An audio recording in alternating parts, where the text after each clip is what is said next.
Hello guys, in today's episode we have a very interesting question.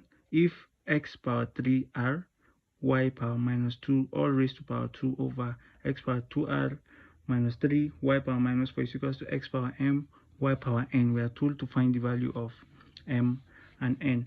So clearly we need to start by expanding the bracket here, then comparing and reducing terms down, right? So let's see how we are going to do this.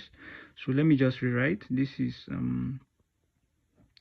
x power 3r y power minus 2 all squared over this is x power 2r minus 3 y power minus 4 is equals to x power m y power n.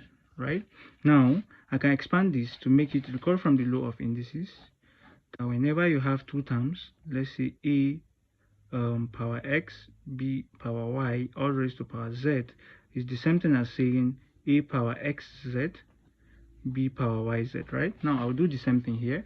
So I'll have something like x power 3r times 2, that's 6r, y power minus 4. If I expand this is over x power 2r minus 3 y power minus 4 is equals to x power m y power n. So we can compare, right? Now we have x and x, right? We can just use the law of indices. That, let me just give a recap again. If you have a power x over a power y, is the same thing as saying a power x minus y, right? Now I'll use it here. For x, I'm having x power 6r. I'll be subtracting what I have here, which is minus 2r minus 3. For that of y, we are going to have minus 4, which is what we have here. We are going to subtract minus 4 again, which is equals to x power m y power n. Right now I feel we can do something here. Let's expand.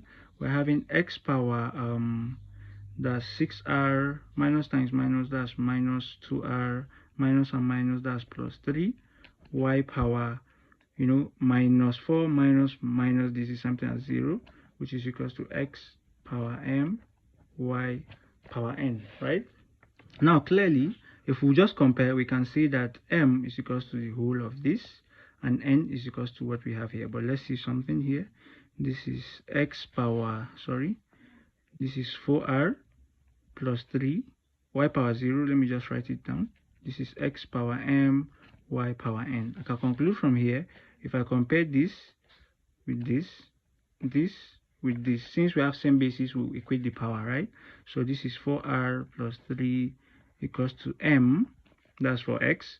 For y, we are having it that 0 is equals to n, which if I rearrange, I will say that m equals to 4r plus 3 and n is equals to 0. And this is actually the values of m and n in terms of r based on what the question demanded. Thanks for watching. So please don't forget to like, comment, share and subscribe. See you in the next episode.